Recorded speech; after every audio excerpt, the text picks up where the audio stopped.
Os armadores galegos vense na obriga de mercar cota de sardiña para seguir faenando.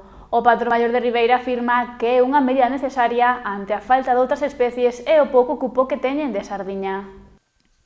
A sardiña é unha das especies máis demandadas nas prazas de abastos municipais ao longo do verán. Sen embargo, a cota da que dispoñen os pesqueiros galegos non é suficiente para pescar esta especie durante todo o período estival, a pesar da súa recuperación. Por iso, os armadores vense na obriga de comprar cota en Cádiz para seguir pescando este peixe. É unha medida que estamos tomando todas as flotas de todos os lados, do Cantábrico Noroeste, porque a cuota que temos aínda que era un pouquiño máis larga cada outros anos, porque había moita escasez de sardiña, aínda agora si hai moita máis sardiña que se recuperou, pero era unha medida que tiñamos aí, un as que tiñamos na man, para cando non tiñamos cuota, non? O que non é normal é que se non se acaba a cuota é que non se intenta ampliar ca cantidad, dicindo máis ou menos os científicos que está o banco recuperado, que está a sardiña recuperada.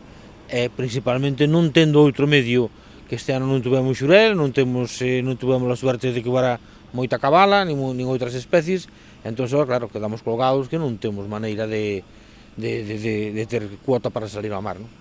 A frota do cerco galega asturiana Cántabra e Vasca, formada por 260 barcos, xa pescou as 8.668 toneladas que tiñan de sardiña. Sen embargo, os 72 pesqueiros do sur aínda contan con cantidades sen capturar. Unha cuota que lle pertenece, o normal sería que a pescaran. Agora, non sei, se teñen motivos, como eu si sei de barcos que teñen motivos porque non teñen tripulación en ese momento, está pasando en todos os puertos, non solamente na parte de abaixo, senón na parte de aquí de norte, que hai barcos que non teñen, que non poden salir ao mar por os motivos que sean. Eu non me vou meter en eses motivos, pero, bueno, se lle sobran, debíase de repartir para a flota que lle fai falta, que está salindo ao mar e que se está pescando, non? Pérez sostén que os cupos actuais que ten a flota son insuficientes, máis aínda cando hai escaseza do resto das especies. Habendo peixe, o barco ten que salir ao mar para pescar, non vai amarrar o barco a terra porque senón non facemos nada. Habendo peixe, pois teremos que pescar, teremos que aumentar a cuota, buscar cuota por onde sea, e, bueno, eso de collerlle a cuota a outras flotas, pois, por unha parte está ben, por outra parte está mal. A ver, nós aquí sempre falamos no proxecto Ónimos de intercambios de cuotas. Eu douche ti sardiña, ti a min dasme xurel, e iso é o que existe na lei, é o que está, a intercambios.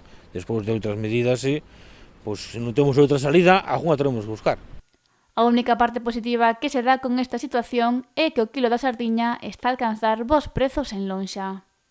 Que agora que canto menos cando se cerra unha pesquería, os poucos que poden pescar ese peixe, pois normalmente a demanda, se hai oferta e demanda, pois sempre sube máis o precio, non? Pero, bueno, non todos os barcos poden chegar a esa cuota, nin hai para todos. Hai xente que está buscando cuota en estes momentos pola parte do sur e non encontra, porque xa se acapararon outras flotas que foron primeiro ou polos motivos que sean, non?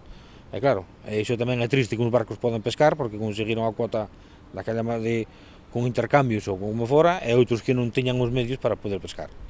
Quen sinala que quizáis moitos barcos teñan que amarrar pola falta de especies e de cotas. Os pescadores contan con que apareza algo de xurelo, pero temen que non sexa suficiente para todos.